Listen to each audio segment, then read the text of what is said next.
ഈശോ മിശിഹായിക്ക് സ്തുതിയായിരിക്കട്ടെ. 1 പത്രോസ് 5-ാം അധ്യായത്തിൻ്റെ 6-ാം തിരുവചനം. വചനം ഇപ്രകാരം നമ്മളെ ഓർമ്മിപ്പിക്കുന്നു: നിങ്ങളുടെ ഉത്കണ്ഠകളെല്ലാം അവിടുത്തെ ഏൽപ്പിക്കുവിൻ, അവിടുന്ന് നിങ്ങളുടെ കാര്യത്തിൽ ശ്രദ്ധാലുവാണ്. വചനം വ്യക്തമായിട്ട് നമ്മളെ ഓർമ്മിപ്പിക്കുകയാണ്. നിങ്ങളുടെ ഉത്കണ്ഠകളെല്ലാം അവിടുത്തെ ഏൽപ്പിക്കുക, അവിടുന്ന് നിങ്ങളുടെ കാര്യത്തിൽ ശ്രദ്ധാലുവാണ്. സ്നേഹം നിറഞ്ഞ സഹോദരങ്ങളെ, ഓരോ മനുഷ്യൻ്റെയും ജീവിതത്തിൽ അനുദിനം വെല്ലുവിളികൾ ഉണ്ടാകും. വെല്ലുവിളികളെ നേരിടാത്തവരായിട്ട് ആരുമുണ്ട് എന്ന് എനിക്ക് തോന്നുന്നില്ല. നാം ദൈവഹിതത്തിന് വഴങ്ങുകയാണ് വേണ്ടത്. വെല്ലുവിളികൾ നമ്മുടെ മുമ്പിലേക്ക് കടന്നു വരുമ്പോൾ നാം ദൈവഹിതത്തിന് വഴങ്ങുവാൻ തുടങ്ങുമ്പോൾ നമ്മുടെ പ്രശ്നങ്ങളിൽ ഇടപെടുവാൻ ദൈവത്തെ അനുവദിക്കുക. വെല്ലുവിളികൾ നമ്മുടെ ജീവിതത്തിലുണ്ടാകും, പ്രശ്നങ്ങൾ ഉണ്ടാകും. നമ്മുടെ ജീവിതത്തിൽ സാമ്പത്തിക തകർച്ചയുണ്ടാകും, കടബാധ്യതയുണ്ടാകും. ഒരുപക്ഷെ നമ്മളോട് സമ്പത്ത് വാങ്ങിച്ച വ്യക്തി നമ്മളെ തള്ളിപ്പറഞ്ഞെന്നിരിക്കും, മറ്റുള്ളവർ നമ്മളെ പീഡിപ്പിച്ചെന്നിരിക്കും, അപവാദവും നുണക്കഥയും പറഞ്ഞെന്നിരിക്കും, നമുക്കെതിരെ ഏഷണയും പരദൂഷണവും പറയും. മനസ്സുകൊണ്ട് വിചാരിക്കാത്ത കാര്യങ്ങൾ പോലും നമ്മളെക്കുറിച്ച് മറ്റുള്ളവർ പറഞ്ഞുണ്ടാക്കും. സ്വന്തക്കാർ മാറ്റി നിർത്തും, കൂട്ടുകാർ മാറ്റി നിർത്തും, അയൽവാസികൾ മാറ്റി നിർത്തും.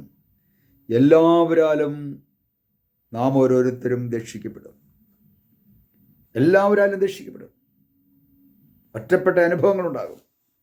ഈ അനുഭവങ്ങളുണ്ടാകുമ്പോൾ ഓരോ മനുഷ്യൻ്റെയും ജീവിതത്തിൽ മനസ്സിലുണ്ടാകുന്നത് ഭയങ്കരമായ ആകുലതയും ഉത്കണ്ഠയുമാണ്. ഇങ്ങനെ ആകുലതയും ഉത്കണ്ഠയും ഉണ്ടാകുമ്പോൾ നമ്മുടെ ജീവിതത്തിലുണ്ടാകുന്ന പ്രശ്നങ്ങളെ നാം എന്ത് ചെയ്യണം?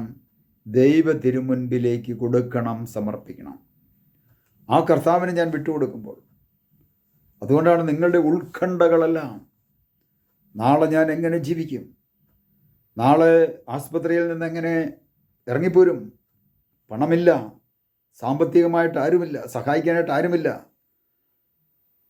എല്ലാം പ്രശ്നങ്ങൾ കൊണ്ട് ഇങ്ങനെ നിറഞ്ഞ് തിളച്ച് വലിയ കടൽ കോളടിച്ച് നിൽക്കും പോലെയുള്ള സാഹചര്യത്തെ ദൈവകരങ്ങളിലേക്ക് കൊടുത്തു കഴിഞ്ഞാൽ, ഇവിടെ പറയാണ്, നിങ്ങളുടെ ഉത്കണ്ഠകളെല്ലാം അവിടുത്തെ ഏൽപ്പിക്കുക, അവിടുന്ന് നിങ്ങളുടെ കാര്യത്തിൽ ശ്രദ്ധാലുവാണ്.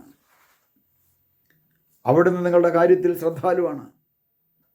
ദൈവം തിരഞ്ഞെടുക്കപ്പെട്ട കർത്താവിനെ വിളിച്ച് പ്രാർത്ഥിക്കുന്ന കർത്താവിൻ്റെ മകൻ്റെ കാര്യത്തിൽ ദൈവം ശ്രദ്ധാലുവാണ്. ദാനിയേൽ സിംഹക്കുഴിയിൽ കിടന്നപ്പോൾ ഹബക്കൂക്ക് പ്രവാചകനിലൂടെ സിംഹക്കുഴിയിൽ കിടന്ന ദാനിയേലിന് ഭക്ഷണം കൊണ്ടുപോയി കൊടുത്ത നമ്മുടെ കർത്താവ്, ഏലിയായ്ക്ക് വിശന്നപ്പോൾ കാക്കയിലൂടെ ഭക്ഷണം കൊടുത്ത കർത്താവ്, ഇസ്രായേൽ ജനത്തിന് പാറയിൽ നിന്ന് വെള്ളം കൊടുത്ത കർത്താവ്, മരുഭൂമിയിൽ മന്ന പെയ്ച്ച് ഭക്ഷണം കൊടുത്ത കർത്താവ്, നമ്മുടെ ജീവിതത്തിലേക്കും നമ്മുടെ ആവശ്യമായിട്ടുള്ളത് ആ ഉത്കണ്ഠകളെല്ലാം കർത്താവിനെ ഏൽപ്പിക്കുമ്പോൾ നമുക്ക് ആവശ്യമായിട്ടുള്ളത് തരുമെന്ന് ഈ വചനത്തിൽ നമുക്ക് വിശ്വസിക്കാം.